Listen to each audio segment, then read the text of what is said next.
शरीरिया।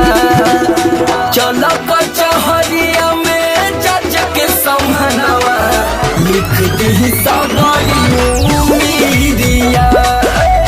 चल कचहरिया में जज के समहनवा लिख दी सगरी उम्मीदिया।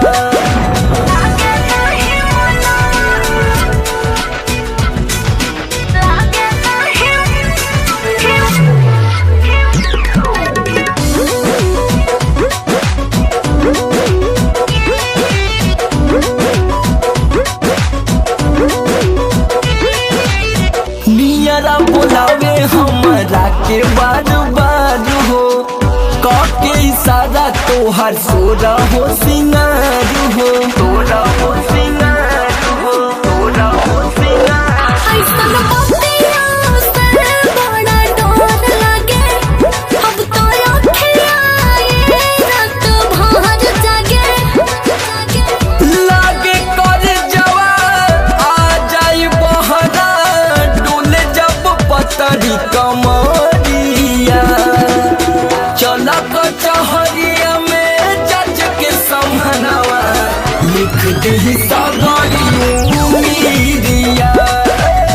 चल कचहरिया में जज के समहनवा लिख दी सगरी उम्मीदिया।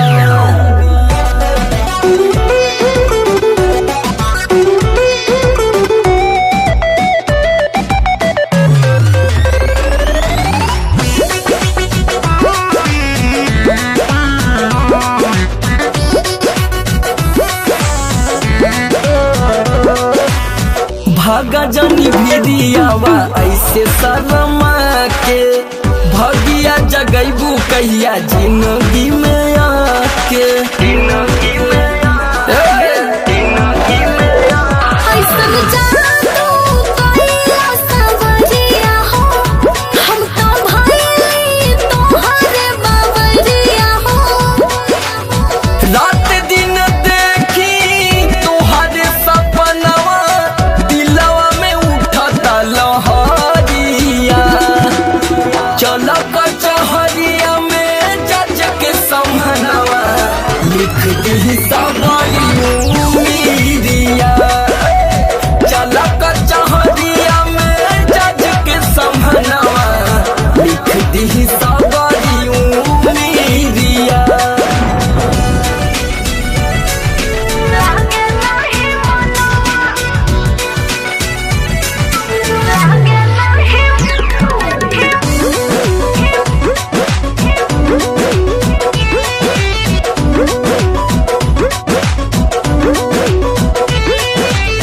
सच कही तो से बिछड़ के मर जाई, कहे समार दुनिया साथ बसाई। साथ बसाई, साथ बसाई। तोड़े हो जानी सनहिया हो, तोहरे रंग में रंगाइल बतिया हो। सच बाटे कुंदन खाके कही क्रिया, सपना में करिला पुकारिया। चल कचहरिया में जज के समहनवा लिख दी